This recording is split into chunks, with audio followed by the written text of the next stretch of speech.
안녕하세요. 우리 친구들 반갑습니다. 선생님은요, 신지현 선생님입니다. 우리 친구들 이번 시간은요, 고려가 어떻게 구성이 됐는지 살펴볼 거예요. 통치체제 들여다보도록 하겠습니다. 통치체제의 정비, 이렇게 보면 중앙의 정치제도와 지방의 행정제도로 나뉘어서 우리 친구들 공부를 해볼 텐데, 우리 친구들 보면 중앙정치기구가 어떻게 구성이 되어 있는가라고 하는 부분으로 먼저 들여다보도록 하겠습니다. 일단은 우리 친구들의 중앙정치제도는요, 독특한 특징을 가지고 있습니다. 당과 송의 삼성육부를 받아들였어요. 그런데 모습이 약간 다릅니다. 수용을 한 것은 맞지만 독자적인 운영을 했었다라고 하는 부분이 포인트인데요. 이성에서 중서문화성 상서성입니다. 원래는 삼성육부인데 이성육부로 운영이 되었다라고 하는 부분이 바로 독자적이라고 하는 거고요. 중서문화성은 최고의 통치기구다라고 하는 거예요. 문화시중이라고 하는 장관이 시중이라고 하는 장관이 전반적인 부분을 총괄을 했었고요. 국가의 중요한 일들을 논의해서 결정을 하는 그러한 기구였다. 최고의 통치기구 어디라고요? 중서문화성입니다. 그리고 상서성은 실제의 정책을 집행하는 그러한 기구들인데 이 아래에 6개의 부가 있습니다. 육부를 두어서 실제로 정책을 집행할 수 있게끔 만들어 놨어요. 이성, 육부 이렇게 두는 이유가 바로 그거예요. 이성, 육부로 운영이 됐었다. 최고의 통치기구와 그것을 실제로 집행을 하는 기구 나뉘어서 이렇게 이성, 육부로 운영이 됐었고 원래는 삼성, 육부를 수용을 한 거다. 독자적 운영이다라고 하는 증거가 바로 이것이다. 다음은 중추원인데요. 군사의 기밀이라든지 왕의 명령을 전달을 했었고 궁궐을 지키는 역할까지 담당을 했었습니다. 그리고 도병마사와 식목도감 중요한데요. 중서문화성과 중추원의 고위 관료들이 모여서 주요 정책을 논의를 했습니다. 주로 국방 문제를 논의했다라고 하면 도병마사, 법률을 시행하는 부분에서 논의가 필요했다라고 하면 이러한 부분들이 회의기구로 운영이 됐었다. 그런데 이것은 우리가 수용을 했었던 삼성육부의 모습과는 다르다. 이거는 독자적인 운영의 증거다라고 할 수 있겠습니다. 독자적 회의기구다라고 하는 것 기억을 해주세요. 다음 어사대는 관리들이 비리를 저지르고 있지는 않은지 감찰을 하는 그러한 역할을 담당을 하고 있었고 또 3사는 화폐, 곡식의 출납, 나라의 재정, 회계를 담당을 했었다. 경제적인 부분을 담당을 했었다라고 하는 것, 관리의 비리 감찰, 군사 기밀, 그 다음에 중서성, 상서성, 회의기구까지 우리 친구들 보셔야겠는데요. 이성육부의 특징을 가지고 있고 독자적인 운영이라고 하는 것을 이렇게 회의기구와 같이 연결해서 기억을 해두셔야겠습니다. 문제 잘 나오거든요. 요거 우리 친구들 반드시 기억을 해두셔야 되는 부분이고 다음에 이제 지방행정제도에 대한 부분에 보면 원래는 초기에 호족들이 그 지역을 다스렸었어요. 그런데 점차적으로 성종 때 12목을 설치하게 되면서 지방간에 파견하게 됐고 그 이후에 오도 양계로 나뉘어서 이렇게 통치를 하게 되었다라고 하는 겁니다. 자, 오도는 일반 행정구역이에요. 그래서 안찰사를 파견을 했고요.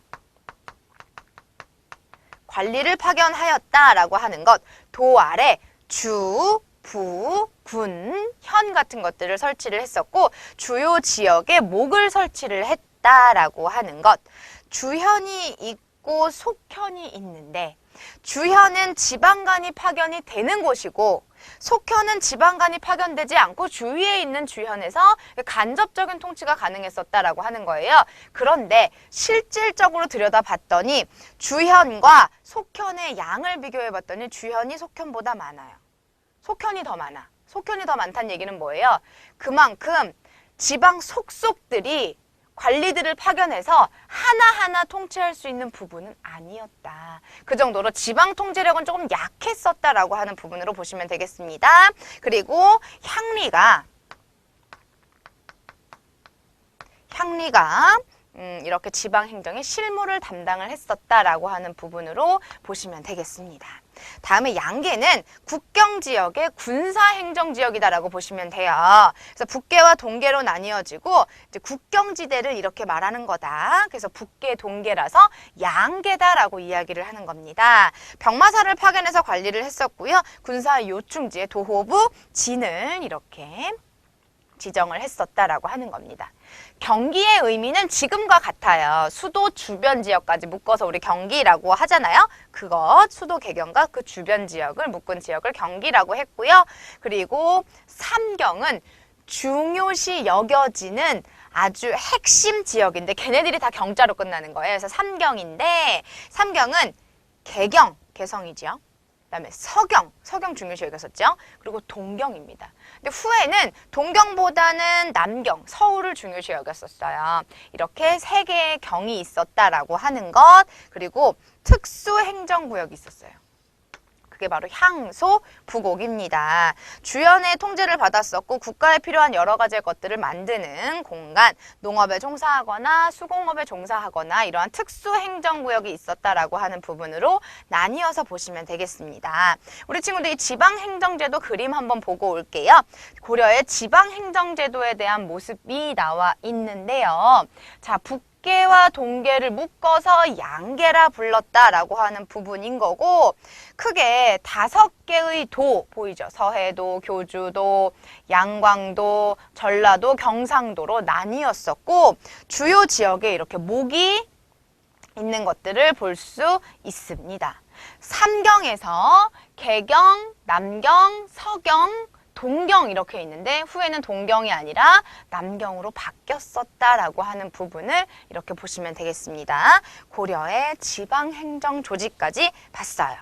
그러면 중앙을 받고 지방을 받습니다. 군사제도는 어떻게 구성이 되어 있었을까?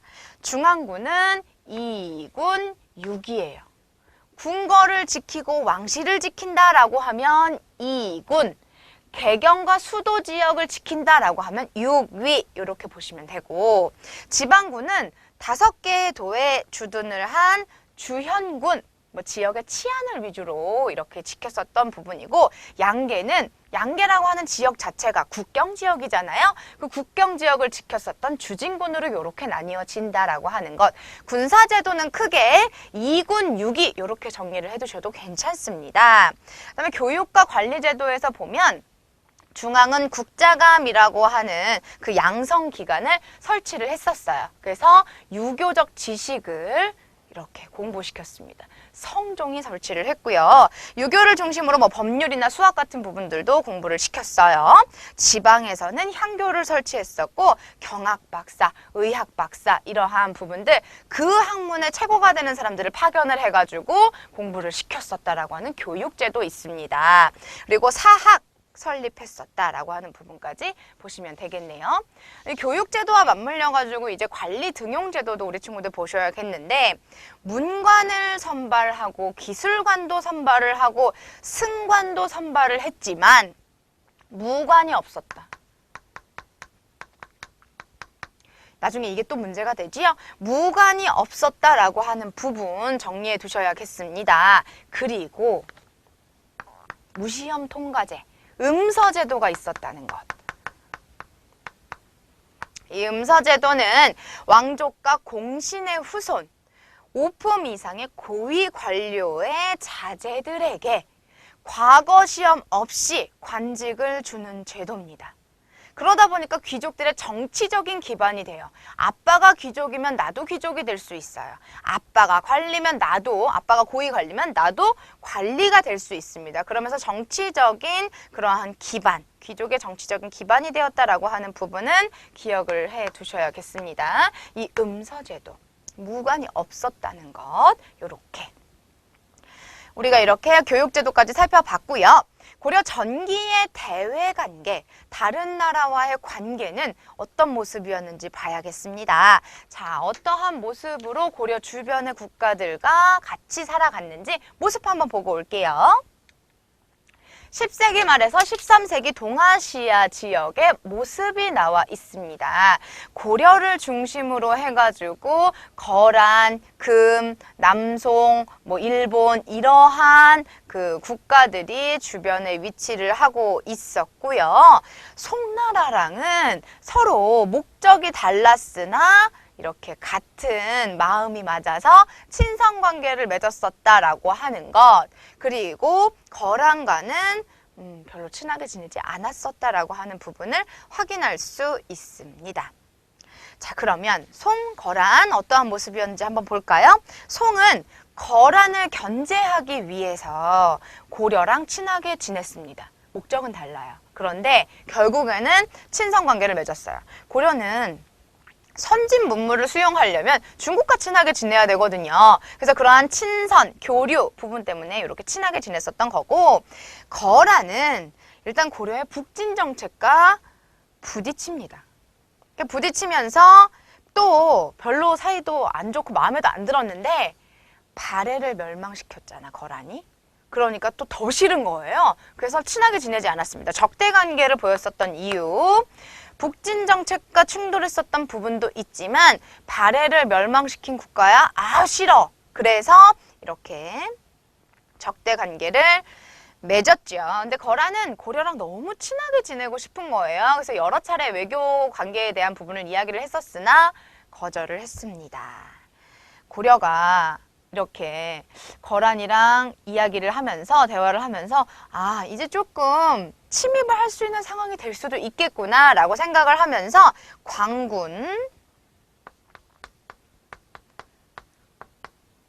광군을 조직하였다라고 하는 것. 이렇게 거란이 혹시 쳐들어올지도 모른다는 생각 때문에 광군을 조직을 하였고요. 그리고 청천강에서 압록강에 이르는 성을 축조하게 됩니다. 성을 축조해놓고 군대까지 마련을 해놓으면서 거란과의 그러한 전쟁에 대비했었다. 그런데 아니나 다를까 거란이 침입을 해왔습니다. 결국에는 격퇴했다라는 이야기가 나오지만 1차, 2차, 3차에 걸친 전쟁이 있었는데요. 한번 보도록 하죠.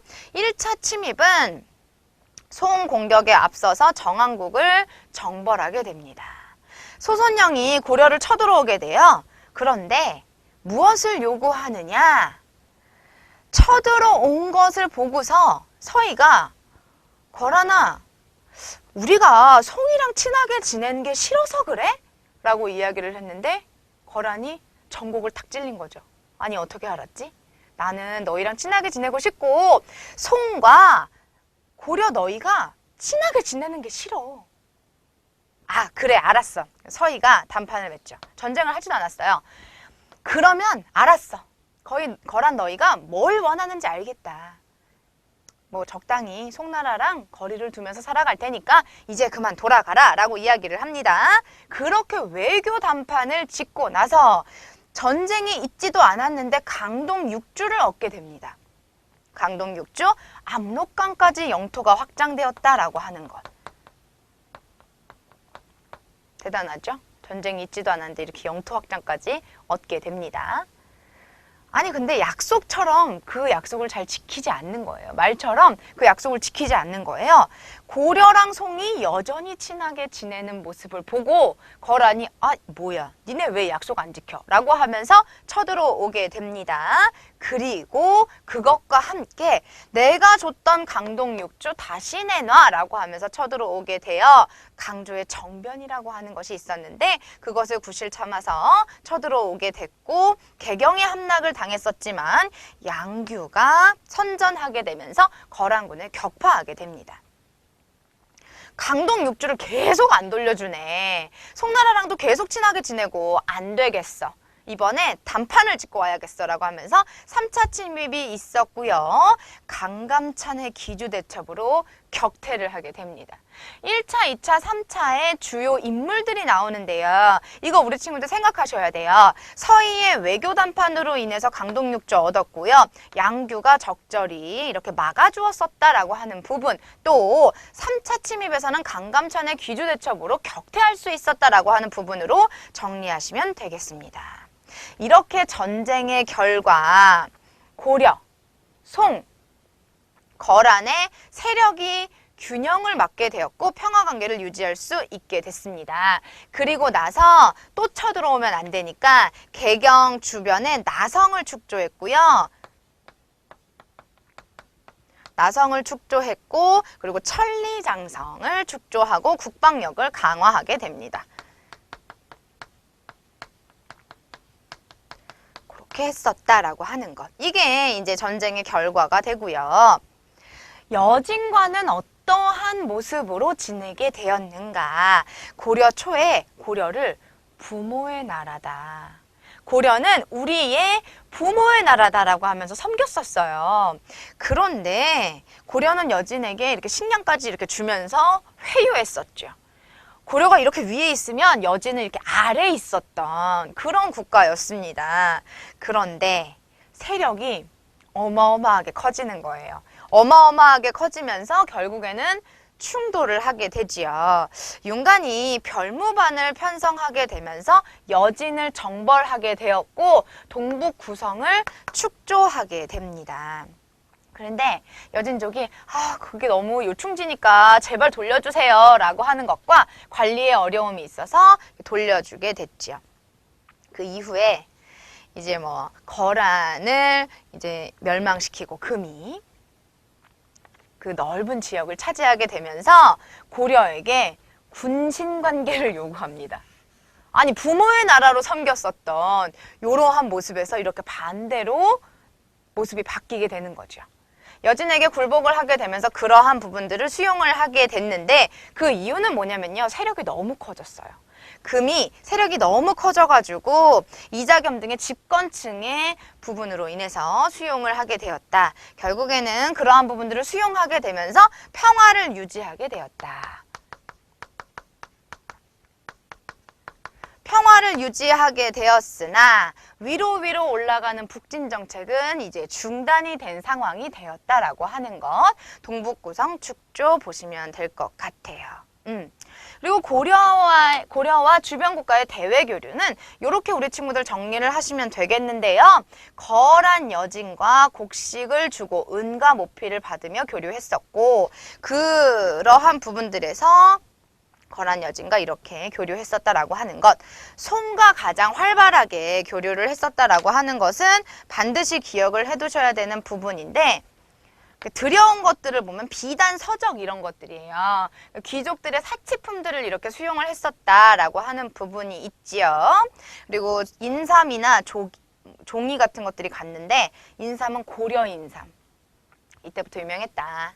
또 일본이랑은 이러한 부분들을 수입하고 수출하고 했었고 아라비아 상인들과 이렇게 교류하게 되면서 고려가 코리아로 이렇게 이름을 알릴 수 있게 되었다. 라고 하는 부분으로 정리하시면 되겠네요.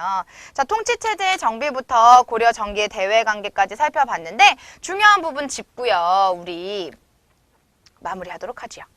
문제 한번 보고 중앙정치제도는 삼성육부를 수용을 했으나 이성육부의 모습으로 했고 독자적이다라고 하는 것이 모습이 이렇고 회의기구가 있었던 부분이 좀 독자적이다라고 하는 것. 그다음에 지방행정제도는 지도와 함께 기억을 해두시는데 5도 양계를 중심으로 보시면 됩니다. 요건 특수행정구역이에요. 그리고 군사제도는 2군 6위, 교육제도는 국자감과 향교를 두었다. 음서제도라고 하는 독특한 제도가 있었다.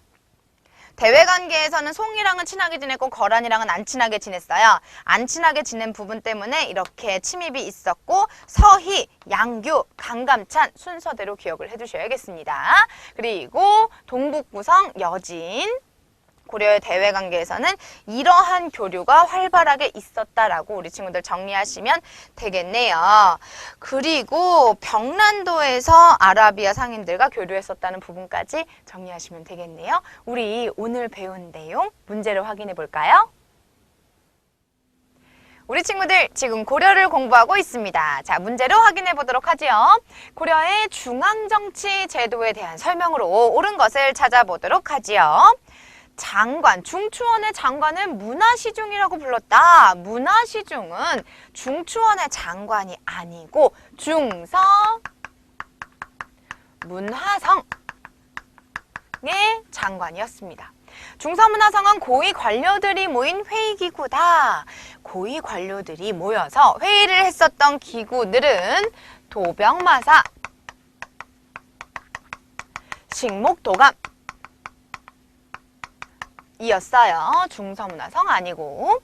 상서성은 정책을 집행하던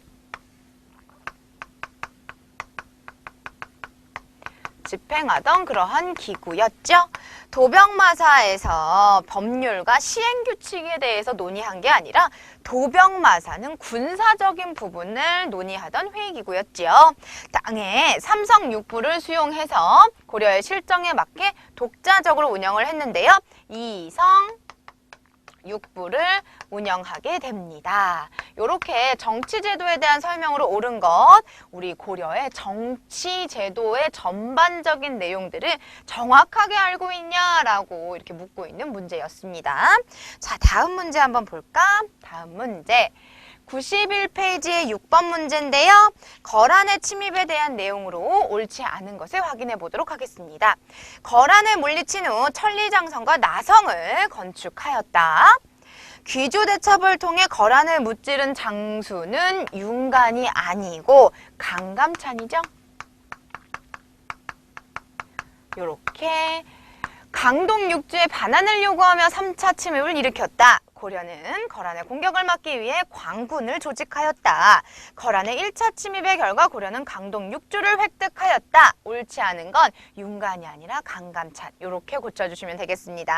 우리 이렇게 고려를 한번 훑어봤어요. 고려의 건국과 귀족사회의 형성에서 대외관계까지 살펴봤는데요. 우리 친구들 역사는 흐름이 중요합니다.